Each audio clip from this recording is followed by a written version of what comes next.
ओम नमो भगवते वासुदेवाय। हमारे हिंदू धर्म में एकादशी का बहुत महत्व है। एकादशी का व्रत भगवान विष्णु को समर्पित होता है।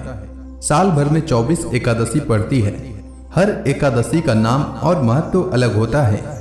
चैत्र मास के कृष्ण पक्ष में पाप मोचनी एकादशी का व्रत रखा जाता है। पाप मोचनी एकादशी हिंदू धर्म में महत्वपूर्ण व्रतों में से एक है, जो व्यक्ति के सभी पापों का नाश करती है और मोक्ष की प्राप्ति में सहायक होती है। यह व्रत चैत्र मास के कृष्ण पक्ष की एकादशी तिथि को किया जाता है।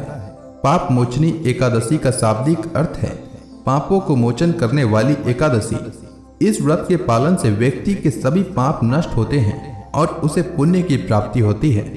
भविष्योत्तर पुराण में इस व्रत का विशेष उल्लेख मिलता है, जिसमें कहा गया है कि इस व्रत के प्रभाव से व्यक्ति के सभी पाप समाप्त हो जाते हैं और वह मोक्ष की ओर अग्रसर होता है। इस दिन भगवान विष्णु के साथ तुलसी के पौधे की भी पूजा होती है, जिससे विशेष फल की प्राप्ति होती है।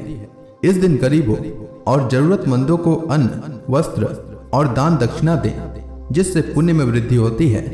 इस दिन भगवान विष्णु के मंत्र ओम नमो भगवते वासुदेवाय, इस मंत्र का जाप करना चाहिए। आइए जानते हैं पाप मोचनी एकादशी व्रत की शुभ मुहूर्त के बारे में। चैत्र मास के कृष्ण पक्ष की एकादशी तिथि की शुरुआत 14 मार्च को सुबह 8:10 से होगा और एकादशी तिथि की समाप्ति 15 मार्च को सुबह 9:16 पर होगा। उद्या तिथि के नियमानुसार चैत्र कृष्ण पक्ष की एकादशी 15 मार्च को है, इसलिए पाप मोचनी एकादशी व्रत 15 मार्च को रखा जाएगा।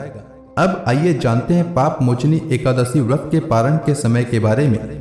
जो लोग पाप मोचनी एकादशी व्रत 15 मार्च को रखेंगे, उनके लिए पारण का शुभ मुहूर्त 16 मार्च को सुबह 6:30 से सुबह 8:54 तक रहेगा। वहीं पारण के दिन द्वादशी तिथि समाप्त होगी 16 मार्च को सुबह 9:40 पर। अब आइए जानते हैं पाप मोचनी एकादशी व्रत की पूजा विधि। पाप मोचनी एकादशी से एक दिन पहले यानी 10वीं तिथि पर सबसे पहले सात्विक भोजन करें और मन को शुद्ध रखें। इस दिन भोग विलास से दूर रहें और भगवान विष्णु का ध्यान करें। एकादशी तिथि के दिन यानी पाप मोचनी एकादशी के दिन प्रातःकाल सूर्योदय से पूर्व स्नान करें और स्वच्छ वस्त्र धारण करें। इसके बाद सूर्य देव को जल अर्पित करें। इसके बाद दाहिने हाथ में जल और पुष्प लेकर व्रत का संकल्प लें।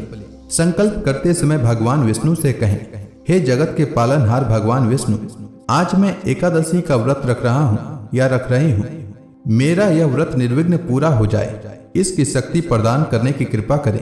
इसके बाद भगवान विष्णु की विधिवत पूजा करें। सबसे पहले भगवान का आवाहन करें, उन्हें आसन अर्पित करें। भगवान के चरणों को धोने के लिए जल अर्पित करें। गंगा जल या शुद्ध जल से भगवान को स्नान कराएं। भगवान को नए वस्त्र अर्पित करें। भगवान को चंदन अर्पित करें। इसके बाद भगवान को फूल चढ़ाएं। धूप दीप जलाकर भगवान की पूजा करें। भगवान को फल, मिठाई, पंचामृत आदि का भोग लगाएं। भगवान को पान, सुपारी, इलायची अर्पित करें। इसके बाद पाप मोचनी एकादशी व्रत कथा को सुने। इसके बाद भगवान की दीप से आरती करें और स्तुति करें। अंत में भगवान को पुष्पांजलि अर्पित करके प्रार्थना करें। इस प्रकार पूजा करने से भगवान विष्णु प्रसन्न होते हैं और मनोकामना पूर्ण करते हैं। इसके बाद द्वादशी तिथि पर यानी व्रत के अगले दिन प्रातः स्नान के बाद भगवान विष्णु की पूजा करें। ब्राह्मणों को भोजन कराएं और दक्षिणा दें। इसके बाद शुभ मुहूर्त में स्वयं भोजन ग्रहण कर व्रत का पारण करें। पारण का भोजन सात्विक होना चाहिए।